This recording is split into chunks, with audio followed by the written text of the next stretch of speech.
Canto 12. Summary. Having finished his discourse, Virgil is ready to leave the sixth circle and scramble down the cliff to the seventh. But at the edge of the cliff they are blocked by the Minotaur, the mythical beast of Crete. The Roman poet taunts the creature, momentarily paralyzing it with anger. With the Minotaur distracted, Virgil and Dante are able to get by. Once they make it down the cliff face, broken and fragmented by the harrowing of hell, they meet a vast company of centaurs. Virgil asks them for a guide to show them how to proceed, a request that they grant.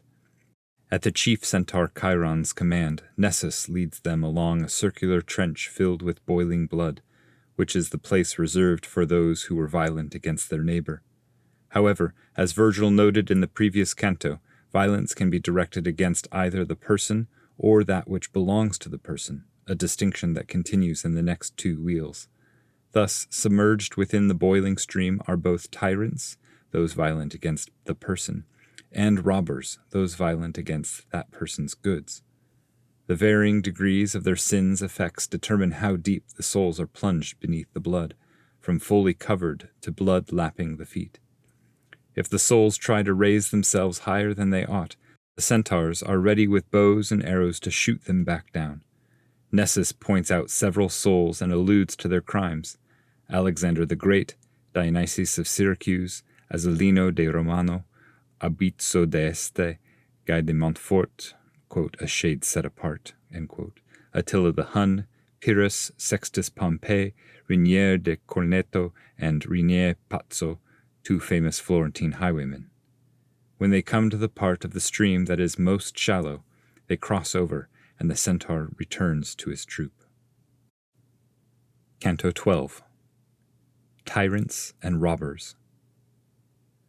The place of our descent down the cliff face was mountainous, but what was before us would make any eye mad to avoid it. Like the landslide that wrecked the Adige in its flank on this side of Trent, either from an earthquake or failing foundations, and so shattered the cliff from the summit of the mountain whence it moved to the plain, that somehow one from above could come down.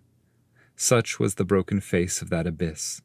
But on the crust of that crumbling hollow the infamy of Crete stretched itself out, who was conceived in the counterfeit cow.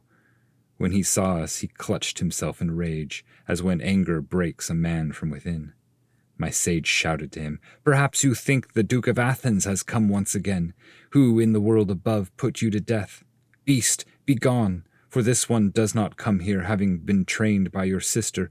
Instead, he himself goes to see your punishments." Like a bull that breaks loose from its tether, in that hour it suffers the lethal blow, staggers about and moves without knowledge. So I saw the Minotaur thrash about. That watchful one shouted, "Run to the gap! It is good to get down while he rages." Thus we made our way down through the ruin of those rocks, the same ones that were shifting underneath my feet from their new burden. I walked, pensive. My master said to me, "You are perhaps thinking of this ruin blocked by the bestial wrath I just snuffed out. Now I want you to know, the other time I was here going down into deep hell, this cliff had not yet fallen to pieces. But certainly, if I rightly discern, just before he came and removed from Dis the great spoils there in the highest circle, every rock of the deep and vile valley trembled, so that I thought the universe might be feeling love, by which some believe the world often crumbles into chaos. It was at that moment this ancient cliff, here and elsewhere, crumbled down to rubble. But now look down, for we are drawing near that river of blood in which boil the souls of those who injure others through violence. O blind cupidity and senseless wrath, that so spur us on in this shortened life, and so cruelly steep us ever after. I saw a spacious trench bent in an arch as if embracing an entire plain, according to what my escort had said. Between the trench and the foot of the cliff, centaurs ran in a troop, armed with arrows, as they used to hunt in the world above.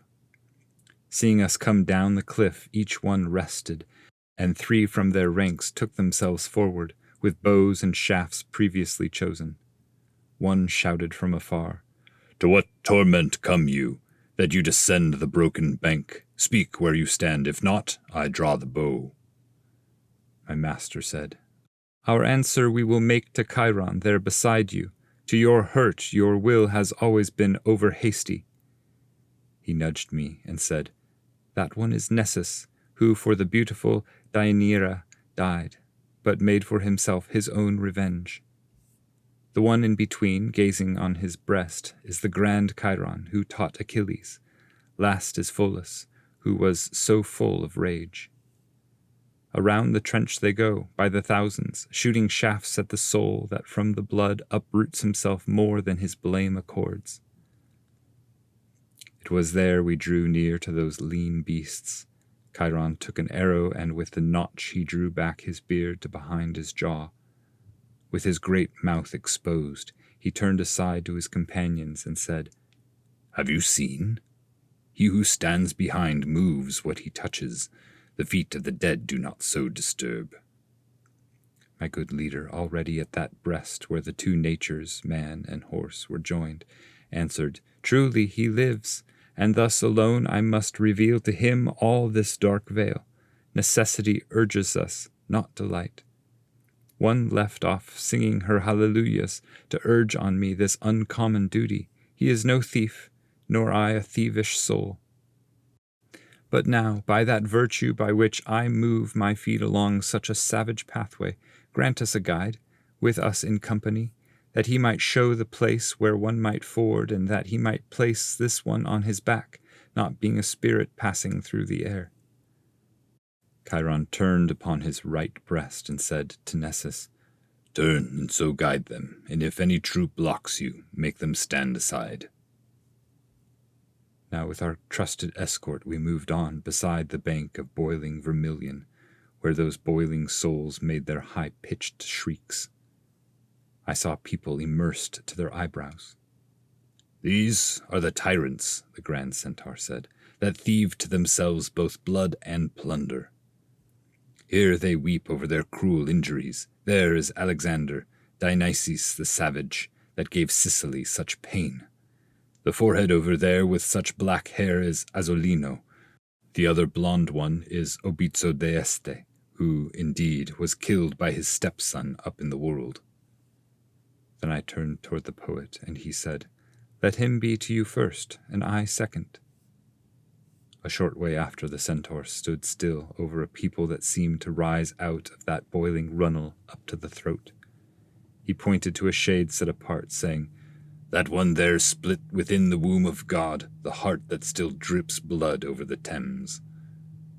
Then I saw a people that held both the head and then the torso out of the river. Of those I recognized more than a few. Then that blood made itself shallower still, so that it only cooked the sinner's feet, and thus made our passage over the ditch.